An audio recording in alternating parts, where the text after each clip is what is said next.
सो आज का जो हमारा सेशन रहेगा वो रहेगा स्केचिंग के ऊपर। कैसे आपको चीज़ों को समझना है, कैसे स्केचिंग स्टार्ट करनी है, क्या बनाना है, क्या नहीं बनाना है। तो ऐसी सारी चीज़ें, ऐसे सारे क्वेश्चंस आपके आज क्लियर हो जाएंगे। होपफुली ये सेशन आपको हेल्प करेगा। मैं अपनी पूरी कोशिश करूँगा कि आप अच्छे से चीज़ों को सीखें, स्टेप बाय स्टेप चीज़ों को समझें और इम्प्रूव करें। सो चलिए स्टार्ट करते हैं। पहले हम ये समझते हैं कि हम स्केचेस क्यों करते हैं। स्केचिंग करने से हमें काफ़ी ज़्यादा फ़ायदा मिलता है। ओके, तो पहले कॉन्सेप्ट को आप समझो कि होता क्या है। ओके, स्केचेस करने से हम किसी भी चीज़ को बार बार रिपीट करते हैं।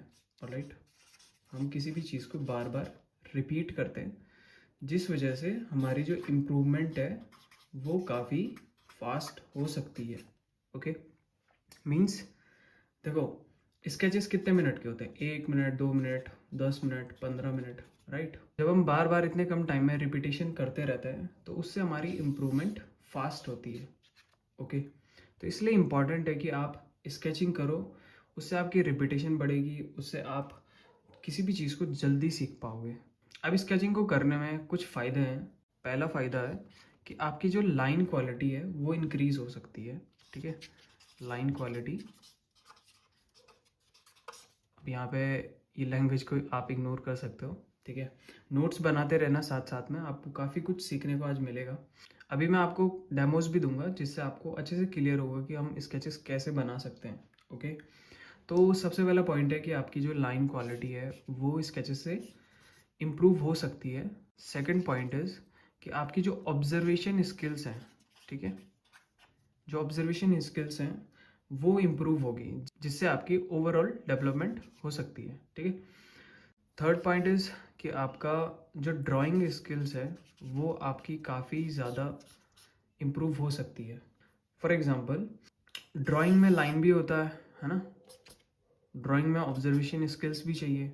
ठीक है, जब हम स्केचेस को बार बार करते हैं, जब हम इन चीज़ों को बार बार इम्प्रूव करते रहते हैं तो हमारी ड्राइंग भी इम्प्रूव होता है। ठीक है, तो it is very very important कि आप स्केचेस करो, जिससे आपकी ड्राइंग भी इम्प्रूव होगी, आपके proportion, observation skills, line quality, angles, बहुत सारी चीज़ें आपकी साथ ही साथ डेवलप होती जाएंगी। और क्योंकि बहुत ज़्यादा कम टाइमिंग में हम बहुत ज़्यादा रिपीट कर सकते हैं, बहुत ज़्यादा प्रैक्टिस कर सकते हैं, तो हमारी इम्प्रूवमेंट भी बहुत फास्ट हो सकती है। Alright, so it is very very important कि आप स्केचेस करते जाओ, जितना रिपीट करते हो करते जाओ। सो एक सवाल बहुत ज़्यादा आता है कि हम रेफरेंस कौन सा लें। ठीक है, मैं इसको क्लियर कर देता हूँ। देखो, रेफरेंस का क्या होता है कि आपको अपनी एबिलिटी के हिसाब से ही कोई रेफरेंस उठाना चाहिए। ठीक है, अगर आप अभी बिगिनिंग में हो, अगर आप अभी सीख रहे हो, तो आपको स्टिल लाइफ लेना चाहिए। ओके, स्टिल लाइफ अभी उठाओ। स्टिल लाइफ अगर तीन चार नहीं, जिसमें तीन चार ऑब्जेक्ट्स होते हैं ना, उनको अगर नहीं ले पा रहे हो तो आप एक दो ऑब्जेक्ट्स को स्केचेस उनके बनाओ। ठीक है, छोटे छोटे स्केचेस, इतने साइज से स्टार्ट करो, फिर थोड़ा बड़ा करते जाओ। तो ऐसे आपको करते रहना पड़ेगा। तो बहुत ज़्यादा इम्पॉर्टेंट है कि आप इजी से स्टार्ट करो, मतलब इजी टू हार्ड। अगर आप स्टार्टिंग में ही पोर्ट्रेट बनाने की कोशिश करोगे तो वो नहीं बनेगा। ठीक है, क्यों नहीं बनेगा? क्योंकि आपने अभी इजी वाले रेफरेंस नहीं किए, अभी आपने समझा नहीं है कि स्केचेस कैसे बनाते हैं। वेरी वेरी इंपॉर्टेंट कि आप इजी टू हार्ड चीज़ों को लो। अगर आप पोर्ट्रेट बना सकते हो, ठीक है, अगर आप पोर्ट्रेट बना सकते हो स्केचेस में, तो आप वो भी बना सकते हो, ऐसे मैं मना नहीं कर रहा हूँ। बट मैं ये बोल रहा हूँ कि आपको अपने हिसाब से ही चीज़ों को लेना चाहिए। आप कोई कोई डायरेक्ट फिगर में चला जाता है। ओके, पोर्ट्रेट से ज़्यादा टफ होता है फिगर। तो फिगर पे डायरेक्ट आप बनाने लगते हो, किसी को देखा उन्होंने फिगर बनाया तो हम भी बनाएंगे, ऐसा नहीं होता। तो आपको बहुत ज़्यादा इंपॉर्टेंट है कि आप इजी से स्टार्ट करो, हार्ड की तरफ जाओ। तो सबसे ईजिएस्ट क्या है? छोटे छोटे ऑब्जेक्ट्स आपके आसपास, कुछ भी हो सकता है, चार्जर, फ़ोन, एनीथिंग।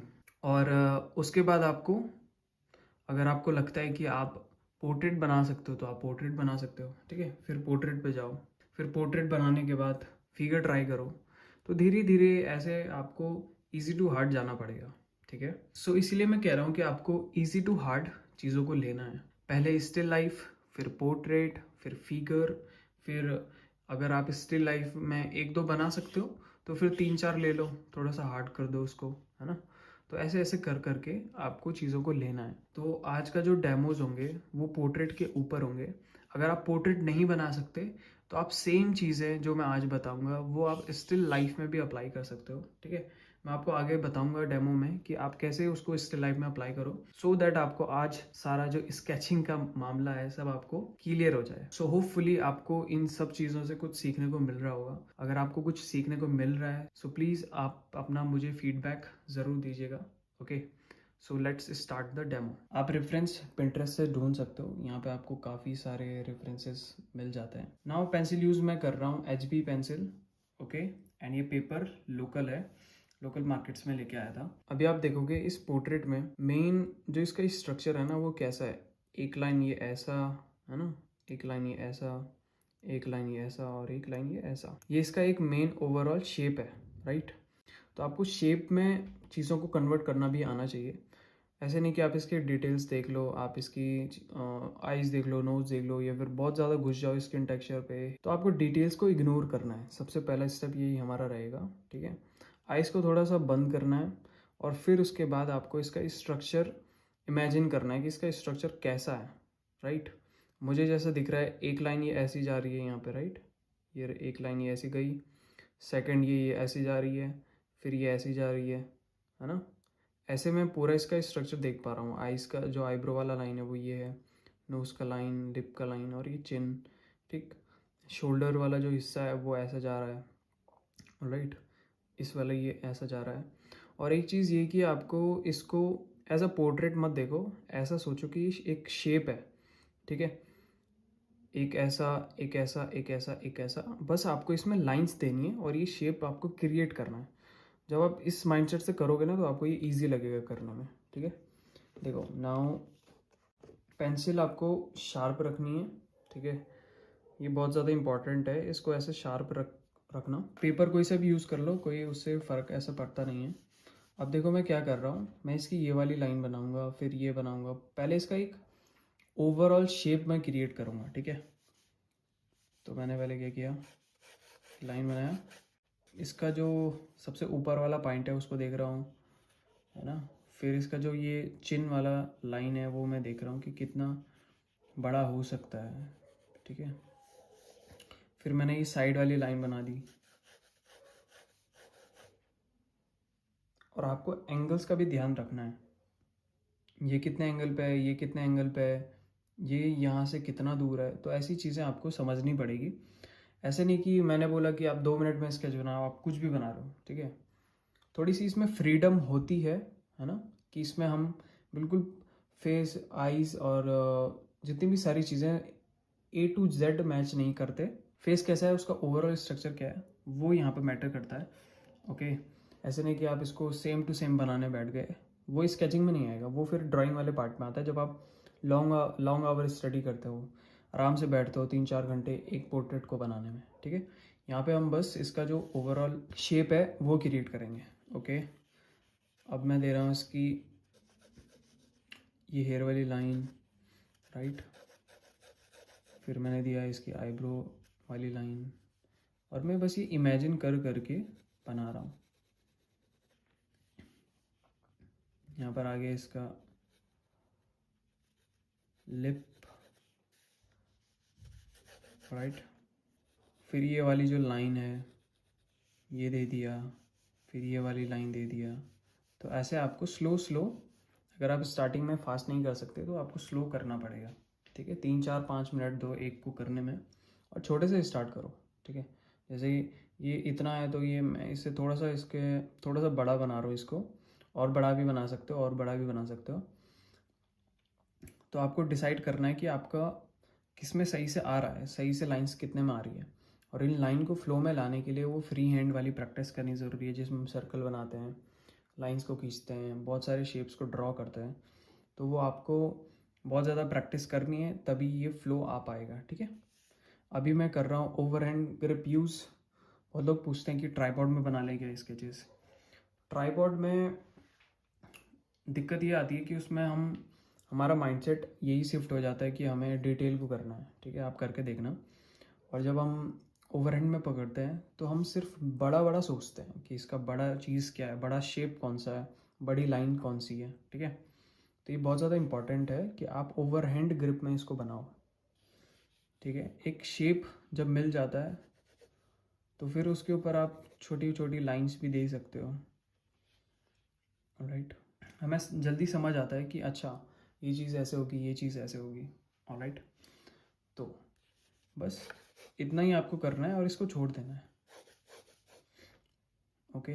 चाहो तो आप इसमें थोड़ा और डिटेल कर सकते हो, है ना, बट वो इम्पॉर्टेंट नहीं है मेरे हिसाब से। अभी स्टार्टिंग अगर आपकी है तो आप सिर्फ इसके जो मेन चीज़ है, जो मेन फील है ना, जो इसका स्ट्रक्चर है, उस पर ध्यान दो, ओके। अब इस रेफरेंस में देखो सेम वही चीज़, स्ट्रक्चर को ध्यान दो, है ना।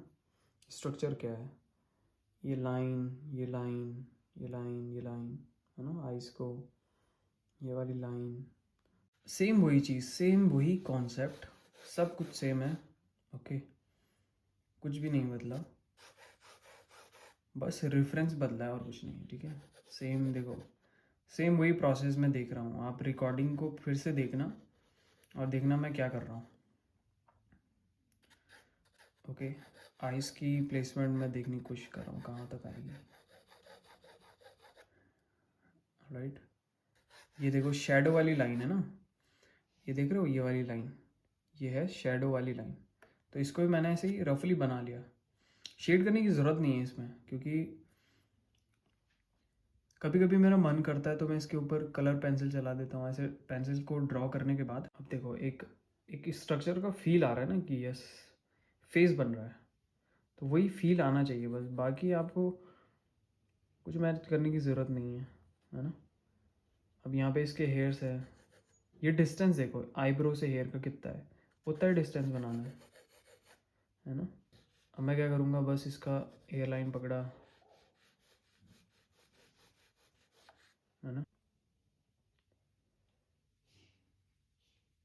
बस आइस का शेप, जैसे मैंने पहले ही बोला, आइस का शेप बनाओ, बस हल्का सा शेप कि भाई आइज है उधर, है ना।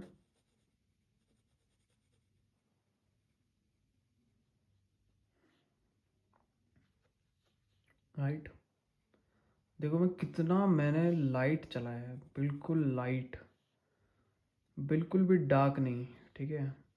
अब देखो डार्क क्या होता है, ये देखो एचबी पेंसिल है, इतना डार्क चल सकता है ये, है ना। आपका जहाँ पे मन करे ना छोड़ने का, छोड़ दो इसको। और यही सेम कॉन्सेप्ट ना आप ड्राइंग में भी अप्लाई कर सकते हो, जैसे पहले बिग शेप को पकड़ा, राइट। किसी अगर आपको ये पोर्ट्रेट बनाना है तो इसका पहले बड़ा अगर पेपर है, आपको 3-4 इस पर घंटे देने, तो आपको हर एक एंगल को अच्छे से समझ समझ के देना पड़ेगा, ठीक है। हर एक चीज़ को समझना पड़ेगा कि कौन सी चीज़ कहाँ तक आएगी, कौन सी चीज़ कहाँ तक नहीं आ रही है। तो आप एक बिग शेप पहले इसका पकड़ोगे, जैसे हम इसमें कर रहे थे, ठीक।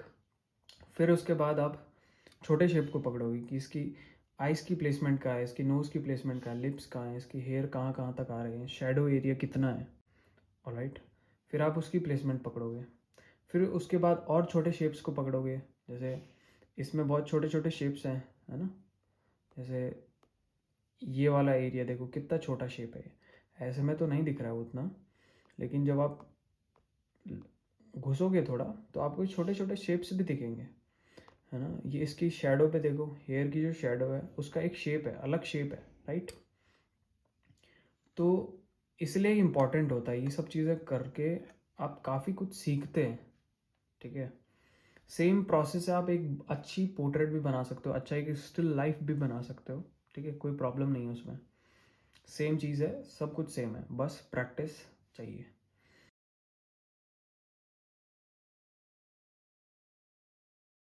सी सेम है, पेंसिल बस अलग हुआ है, पेंसिल ये कलर पेंसिल है, ओके।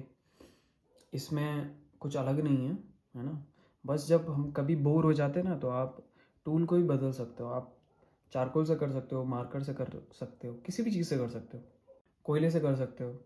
और मैं आपको ये रिकमेंड कर रहा हूँ, स्टार्ट करो 5 से 10 से, है ना। ये मैं पर्सनल एक्सपीरियंस है मेरा कि मैंने ऐसे ही स्टार्ट किया था, 5 से 10 से स्टार्ट किया था पर डे। ओके। फिर मैंने जंप किया 10 से 20 स्केचेस। फिर मैं एक दिन में 50 से 60 स्केचेस पर डे बनाता था। ओके। महीने के 1500, 2000, 2500 स्केचेस मेरे होते थे। मैं आपको रिकमेंड कर रहा हूँ कि आप प्लीज़ स्केचेस ज़्यादा से ज़्यादा करिए। देखो यहाँ पे कैसे हम इसको बनाएंगे। ओके, तो मैंने क्या किया, सेम वही चीज़। ओके, स्पीड से मैं इसको करता हूँ, मैं वैसा दिखा रहा हूँ। आइज़ की प्लेसमेंट देख ली, नोज़ कैसे जाएगा, है ना। पेंसिल बदल के बस वो कलर आ रहा है और कुछ नया नहीं हो रहा है, ठीक है। ऐसे मत समझ लेना कि कलर पेंसिल से कुछ अलग जादू हो जाएगा। ओके, यहाँ पे देखो हल्का सा ट्राइंगल दिख रहा है, तो उस शेप को देखो कि शेप क्या है, आइज़ का क्या शेप है, उसको समझो। बस एक इम्प्रेशन, कोई ज़्यादा डिटेल नहीं, कोई ज़्यादा घुसने की ज़रूरत नहीं है ना। एक इम्प्रेशन दो कि भैया वहाँ पे आइज़ हैं, है ना। अब समझ आ रहा है ना कि आइज़ हैं। बस इम्प्रेशन बहुत ज़रूरी है, राइट। शेडो वाले लाइन, अब इसको मैं और रिफाइन करूँगा तो और रेफरेंस के करीब जा पाऊँगा, है ना। बट हम यहाँ पे ड्राइंग नहीं कर रहे हैं, हम यहाँ पे समझ रहे हैं बस इसका जो मेन फील है। ओके, स्ट्रक्चर को समझ रहे हैं बेसिकली। कान का प्लेसमेंट देख लो कहाँ से कहाँ तक आएगा।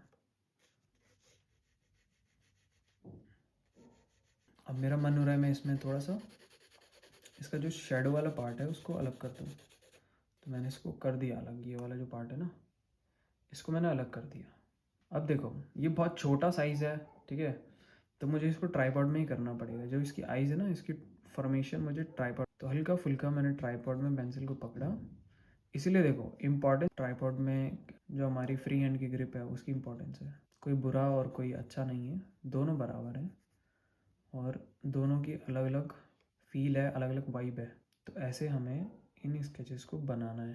पहले ध्यान दो स्ट्रक्चर पे, स्ट्रक्चर आ गया तो एक शेड आप दे सकते हो, राइट। काफ़ी है, इतना ज़्यादा घुसेंगे तो ये ख़राब भी हो सकता है। ओके, तो इसको इतना ही छोड़ देना है। होपफुली आपको ये समझ आ रहा होगा कि मैं क्या बोल रहा हूँ, है ना। बस एक वाइब अगर आ गई ना तो उसको छोड़ दो। कुछ ऐसा ये दिख रहा है, वाइब आ रहा है, लग रहा है ना, अच्छा लग रहा है, फील आ रहा है। ओके, फील इम्पॉर्टेंट और स्ट्रक्चर इम्पॉर्टेंट। यहाँ पर पूरा फ्रीडम के साथ बनाया, कुछ ज़्यादा टेंशन नहीं लिया उसके फेस मैच करने का और कुछ भी, बिल्कुल वाइब के साथ काम कर करके हमने ऐसा रिजल्ट लेके आया, ठीक है। और यही चीज़ों को ना आपको बार बार रिपीट करना है, बार बार ये चीज़ें सीखनी है, इनको समझना है। अभी मैं आपको बताऊंगा कि आपको स्टिल लाइफ को कैसे बनाना है। ओके, ये रहेगा कि ये थोड़ा आपके लिए इजी पड़ेगा अगर आप पोर्ट्रेट नहीं बना सकते हो। स्टिल लाइफ सीखना बहुत ज़्यादा इम्पॉर्टेंट है क्योंकि उससे आपकी ग्रोथ काफ़ी अच्छे से हो पाती है। सेम वही मैं यहाँ पे ऑब्जर्वेशन लगा रहा हूँ कि अच्छा यहाँ से यहाँ तक आएगा ये, और ज़्यादा मैं टेंशन नहीं ले रहा हूँ कि बिल्कुल एक्यूरेट ही बनाना है मुझे। यहाँ पे बस ये ट्राई करना है कि आप इसका फील और स्ट्रक्चर और जो इसका एक्शन है उसको पकड़ सको, ठीक है। मेन यही होता है स्केचेस में। यहाँ पे बस ये ट्राई करना है कि आप इसका फील और स्ट्रक्चर और जो इसका एक्शन है उसको पकड़ सको, क्योंकि हम इतनी जल्दी इतने फास्ट वे में एक्यूरेट नहीं बना सकते हैं। ओके, कुछ घंटे चाहिए होते हैं, है ना। अभी मैं बस इसकी मार्किंग कर रहा हूँ सेम जैसे मैंने बताया था। स्ट्रेट लाइन में इसको कन्वर्ट कर रहा हूँ। ओके, एंगल्स को देख रहा हूँ कि अच्छा ये एंगल ऐसे जाएगा। जो ये कैमरा है वो अलग एंगल पे है और जिस एंगल से मैं बना रहा हूँ वो अलग एंगल है, तो हो सकता है आपको अलग दिखे, ठीक है। ये ध्यान रखना कि मैं बना कैसे रहा हूँ, आपको सेम वही अप्रोच को अपने वर्क में लेके आना है।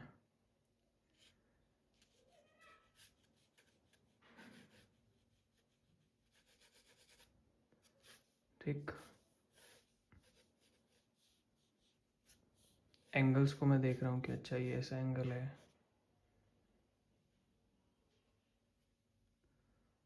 राइट, ठीक है, सेम वही है जो हम कर रहे थे ना अभी तक। बिग शेप को पकड़ना, फिर उसके बाद छोटे छोटे शेप्स को हल्का फुल्का पकड़ना, सब वही है। ओके, आपको ज़्यादा डिस्ट्रॉय नहीं करना है, मतलब ऐसा नहीं कि आप फ्री बना रहे हो तो बिल्कुल ही ऐसे बिना देखे बिना ऑब्जर्व किए बना रहे हो। आपको ऑब्जर्वेशन करनी है, तभी तो वो इम्प्रूव होगी। अब जैसे मुझे लग रहा है कि ये थोड़ा सा और अंदर जा सकता है, तो हल्का सा मैंने किया। ओके, इरेज़र यूज़ नहीं करना, क्योंकि ये स्केचेस ऐसे हैं ना, ये किसी को दिखाने के लिए नहीं होता है, ये खुद की प्रैक्टिस के लिए होता है। और आप खुद की प्रैक्टिस से ही इन सब चीज़ों को इम्प्रूव करते हो। हाँ, टीचर को दिखा सकते हो, बट ऐसे ऑनलाइन सोशल मीडिया पे डालना, ये सब स्केचेस को डालने का कोई मतलब नहीं है। क्योंकि जब आप ये सोचते हो ना कि मुझे अभी ये सोशल मीडिया में डालना है, तो फिर वो अलग प्रेशर क्रिएट होता है कि अच्छा अब तो मुझे बिल्कुल अच्छे से बनाना है ना। तो वो प्रेशर क्रिएट नहीं करना है खुद के लिए।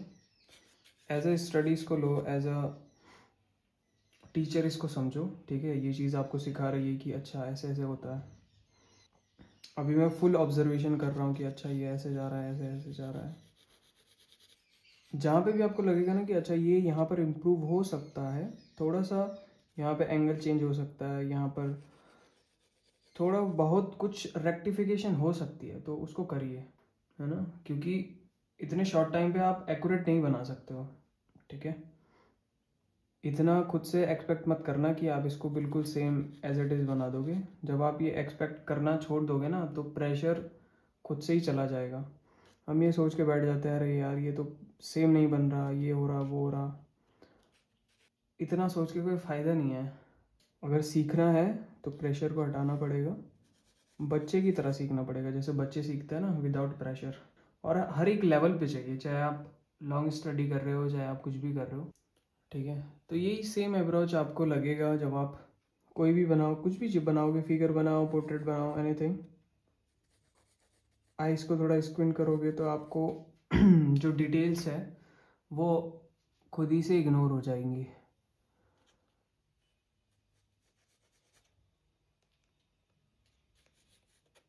ये देखो, ये वाला जो स्टेम है, ये कहाँ तक जा रहा है, यहाँ तक जा रहा है, यहाँ तक जा रहा है। देखो इस एंगल पे देखोगे तो यहाँ तक जा रहा है, तो सेम मैं यहाँ पर वही कॉपी करूँगा, है ना। किस एंगल पे जा रहा है ये भी देखना ज़रूरी है, कितना डिस्टेंस है यहाँ से यहाँ तक। ये सारी चीज़ें आपको सीखनी पड़ेंगी। इसको मुझे करने में लगभग 3-4 मिनट लगेंगे, ठीक है। आपकी स्पीड अलग होगी, मेरी स्पीड अलग होगी, हर एक की स्पीड अलग अलग है, ठीक है। तो उसका प्रेशर नहीं लेना है कि आ, इन्होंने तो बहुत जल्दी बना दिया, हम क्यों नहीं बना पा रहे हैं, तो ऐसे नहीं सोचना है, ठीक है। प्रैक्टिस चाहिए, प्रैक्टिस से ही आपकी स्पीड भी बढ़ती है, आपकी एक्यूरेसी बढ़ती है, बहुत सारी चीज़ें होती हैं, जैसे मैंने स्टार्टिंग में समझाया था। ऑब्जर्वेशन स्किल, ड्राइंग स्किल, है ना। कॉन्फिडेंस आता है कि अच्छा यार मैं अब बना सकता हूँ, क्योंकि पहले आप नहीं बना सकते थे, अब आप बना पा रहे हो, तो वो ज़्यादा ज़रूरी है। उसी से कॉन्फिडेंस आता है आपका, ठीक है। तो ऐसा माइंडसेट लेके आपको ये सब चीज़ें सीखनी है। किसी को दिखाने के लिए नहीं सीखना है कि भैया इनको दिखाएंगे, है ना, सोशल मीडिया पर डालेंगे, लाइक्स आएंगे। अभी स्टार्टिंग में उसकी कोई ज़रूरत नहीं है, अभी बस आपको सीखने की ज़रूरत है। जब सीख जाओगे तो सोशल मीडिया पर डालो, क्या दिक्कत है। आपको लगता है कि जो आपका बेस्ट वर्क है उनको सोशल मीडिया पे डालो। डे टू डे प्रैक्टिस डालने का कोई मतलब नहीं है सोशल मीडिया पे, ओके। तो देखो ये हमें एक सही सा शेप मिल गया। अब चाहो तो थोड़ा इसको रेक्टिफाई कर लो, जैसे मुझे यहाँ पे लग रहा है कि ये थोड़ा सा अंदर जाएगा, है ना। इरेज़र मैं यूज़ नहीं कर रहा हूँ, ठीक है। थ्रू आउट द स्केचेस मैं इरेज़र बिल्कुल यूज़ नहीं करूँगा। आपका ये माइंडसेट जाना बहुत ज़रूरी है कि इरेज़र बार बार हाथ में लेके काम नहीं करना होता है, ओके। थोड़ा फ्रीडम से काम करो, थोड़ा इन्जॉय करो, राइट। अभी देखो ये हल्का सा शेडो दिख रहा है तो वो बना दिया, बस ख़त्म। इतना हम इसको छोड़ देंगे, इतना ये बन गया है ना। ये थोड़ा सा और ऊपर जाएगा जो इसका बॉटम वाला पार्ट है। ओके, तो ये था एक स्टिल लाइफ का छोटा सा डेमो। सेम यही थिंग, सेम यही। देखो हमने पहले क्या किया, हमने पहले किया बिग शेप में कन्वर्ट, राइट। बिग शेप से हम किस में गए, छोटे छोटे शेप में, स्मॉल शेप्स में। बिग शेप जब हम देख रहे थे तो हमने एंगल्स को देखा, डिस्टेंस कितना है उसको समझा, है ना, प्रोपोर्शन कैसे जाएंगे उसको समझा, और जो शेप है, मेन शेप कैसे बन रहा है। जैसे ये शेप है, ठीक है, ये भी तो एक शेप है ना, ये शेप है, ये कैसा शेप है, इसमें देखो ये शेप कैसा बन रहा है, फिर अपने वर्क में देखो ये शेप कैसा बन रहा है, फिर आपको गलतियाँ दिखेंगी कि अच्छा यहाँ पे गलत हो रहा है ना। हर एक जगह पे एक छोटा छोटा शेप है, कहीं पे बड़ा शेप है। तो ये सारी चीज़ें आपको ऑब्जर्व करनी पड़ेंगी, समझनी पड़ेंगी, तब जाके आप एक अच्छा स्केच बना पाओगे। ओके, अच्छा इन द सेंस आप उसे अच्छे से स्टडी कर पाओगे, ठीक है। ऐसे अच्छा इन द सेंस ये मत समझ लेना कि किसी को दिखाना है तो वो अच्छा है। ओके, सेम यही चीज़ आप ड्राइंग में भी अप्लाई कर सकते हो, है ना। बहुत ज़रूरी है ये सब चीज़ें समझना, इनको इम्प्लीमेंट करना बहुत ज़्यादा ज़रूरी है। ओके, तो ये सारी चीज़ें आप ध्यान में रखिए। रिकॉर्डिंग आपके पास रहेगी, आप इसको बार बार देख सकते हो, जितनी मन करे उतने बार देखो। ओके, अगर आपको अच्छी लगे तो आप किसी और के साथ भी शेयर कर सकते हो, राइट। एंड फाइनली मैं दिखाता हूँ आपको मेरी स्केच बुक कैसे दिखती है। मैंने ऐसे स्केचेस किए हैं जैसे कुछ फिगर के हैं, है ना। ये देखो, बिल्कुल बहुत ज़्यादा रॉ, क्योंकि जैसे मैंने बोला ये किसी को दिखाने के लिए नहीं होते, तो सिर्फ करते जाना इम्पोर्टेंट है, राइट। कुछ पोर्ट्रेट की स्टडीज़ हैं, यहाँ पे कुछ लिखा लिखा भी है जहाँ पे मुझे इम्प्रूव करना है, वो सब मैंने लिखा हुआ है, राइट। ये सब पोर्ट्रेट की स्टडीज़ हैं। तो ऐसे स्केचेस आपको करने बहुत ज़्यादा ज़रूरी हैं, राइट। तो ये मैंने रिसेंट में डेमो डाला था इंस्टाग्राम पे, आपने नहीं देखा तो चेक कर सकते हो। ये वाला उसका स्केच है ना। तो ऐसे स्केचेस मैं करते रहता हूँ, ये बहुत ज़्यादा ज़रूरी होते हैं, राइट। आपकी काफ़ी ज़्यादा हेल्प हो जाती है। जैसे ये स्केचेस देख सकते हो, चीज़ों को देखना, ऐसे ही चीज़ों को ऑब्जर्व करना है, ठीक है, कि कैसे हम चीज़ों को समझ सकते हैं, कैसे हम बना सकते हैं, कहाँ पे क्या करना है। ये चीज़ें आपको समझनी पड़ेगी, तभी जाके आप अच्छे से किसी भी चीज़ को बना सकते हो। तो ये था आज का हमारा सेशन ओवरऑल। आज हमने बहुत सारी चीज़ें समझी, बहुत सारी चीज़ें जानी, स्ट्रक्चर के बारे में, स्केचेस के बारे में, कैसे कैसे समझना है चीज़ों को, उसके बारे में। तो होपफुली आपको कुछ समझ आया होगा। अगर मैं आपको अच्छे से समझा पाया हूँ तो मुझे लगता है आपको अच्छे से समझ आ गया है। अब आपको क्या करना है, आपको ये समझना है आपको कैसे चीज़ों को प्रैक्टिस करनी है, आपको ये अब समझना है, ठीक है।